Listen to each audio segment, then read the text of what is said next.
What's the craziest heckler story you've ever had? Woo! And I'm not talking just like, some banter back and forth. I'm talking about like got pissed, rushed the stage, etc.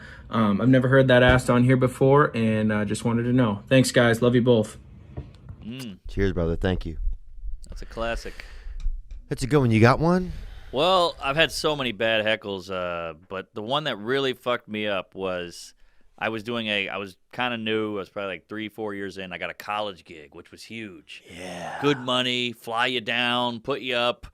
And it was in Florida, and it was called Florida Atlantic. It was an all-black school, which I didn't know, but I don't give a shit. Yeah. So I show up, and I had to follow a rap group.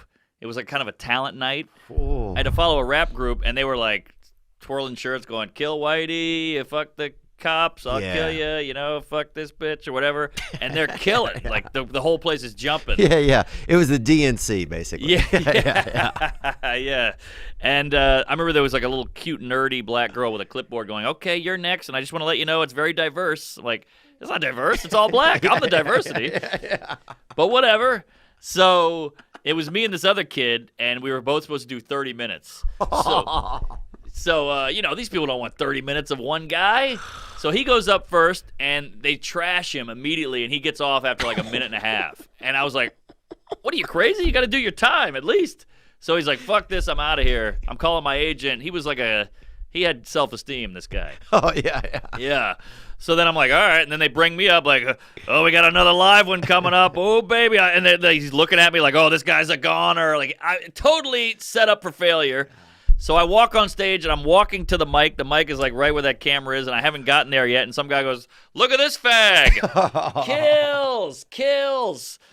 Huge laugh. So I was like, all right, I can handle this. So I was in such a New York state of mind. I was like, damn, man, what if I was actually gay? And he goes, no, you are. That got an applause break. He's getting high-fived. They're crowd surfing this guy. He's a hero. And then I try to do 20 minutes on Uber after that, and I just ate my lunch for half an hour. But I did my time. Yes. Yeah, but it was brutal, man. I was just watching my watch tick. Long half hour. Long 30. It's like The Irishman. Why do you think? Oh, The Irishman's unbelievably bad. Long. Does it even make any fucking or The Departed, whatever? I don't even know the difference between the two of them. The fucking shit's horrible. You know what I'm saying, dude? Yeah. Some of it's so fucking bad. I would rather watch that guy Sheamus from WWE wrestle. That seems more authentic to the Irish Mafia. But dude, why is it that comedians can take that that thing? Because that's, for some people, that would kill them. That would put them into a mental breakdown. That's true. I think because we have our mind is already so mean to us.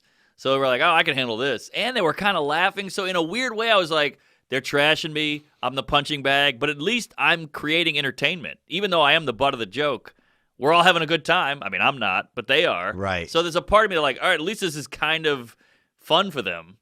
But it was harsh.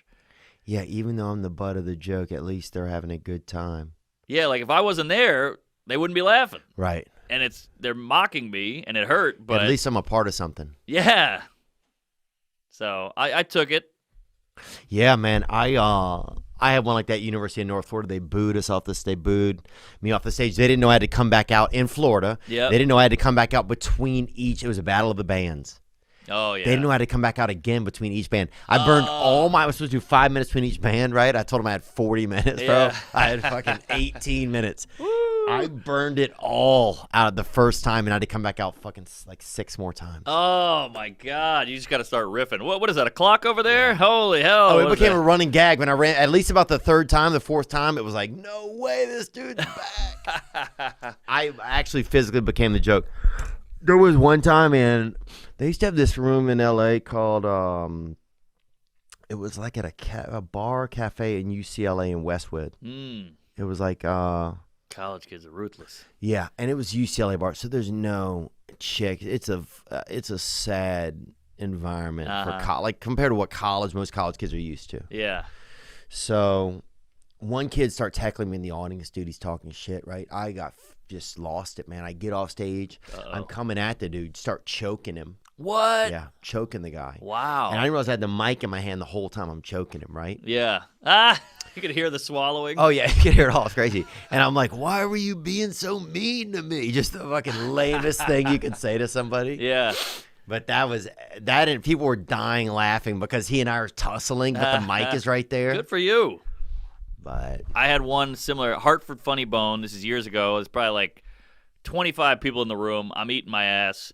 This guy is in the front row. I'm talking a real nerd guy, like fat guy with glasses and a beard, and he had a woman with him and another, like a sister and his cousin or something. And this guy's like a loser. And I'm bombing, and they keep doing the thing where they mimic my bomb. Like I'd be like, Mick Ultra, huh? And that's the punchline. You go, Mick Ultra, whew, that was bad. And then I'd be like, well, what about Shag Carpet? He's like, Shag Carpet, nothing there, you know? And it was, no one could hear it but me. Yeah. So he was like taunting me. So I just lost it on this guy, and I was like, fuck you, you piece of shit. And apparently he was like kind of downsy or something. So maybe he was not fucking with me. Maybe he was just being retarded or something. Yeah. But I didn't know that, and I kept going at him. And this is when it gets really bad, when you're like, fuck you, and I just got angry. It wasn't even funny. And this guy in the back goes, go easy on him. So I go, well, fuck you too. What the hell? I'm up here alone, blah, blah, blah. So eventually the guy got up. The retarded guy got up and was like, what the fuck? And I was like, oh, shit, this guy's all, a little melted. And I was like, oh, shit. All right, well, what are you going to do? And they threw the kid out, and they had to throw him out, and, like, he was, like, kind of moaning and stuff. Oh, it was bad. What? And then I had, like, another 20 to do after that. It was a nightmare. So now the other crowd hates me because I shit on them. It was. You're going to hell, man. Yeah, I didn't know. Yeah, you didn't know. And look, I had the same thing happen, man. That's a very good story, and it's better than mine, but I'm still going to tell mine. Please. I'm in San Francisco, and it's at like a weed conference or something, right? And I don't even smoke weed. So I'm at the place. People are blowing weed smoke in the air and stuff, and so I start getting just zooted out on stage, bro. There's a guy dressed. It's like the San Francisco weed conference. There's just some. It was bad. Yeah. Was this pre-legal or legalized? It was weed? pre-legal. Okay. So weed was still a big deal. There were like booths. There was like THC stuff, but it was still, they were pushing the limits. Right. And some guy was dressed like a captain, like a total captain. He brings me on stage. At that point, I am so cooked out of my gizzard. Like the whole people have just been blowing joints. I'm the last act of the day. It's been an all-day affair. There's probably 13 people in a room that would seat maybe 150. Oh, boy. All just folding chairs. The guy in the front is mentally disabled, right? Nobody tells me. Yeah. Nobody tells me. I get up there. I literally didn't even know what was going on. I didn't know that I was a comedian. I didn't know what was happening. Oh, you were that high. I didn't know if I was an auctioneer. I didn't know what was happening, man. It was not good, right? And this guy starts saying stuff, messing with me. And finally somebody yells out, could have even been you, yells out, that guy's retarded, right?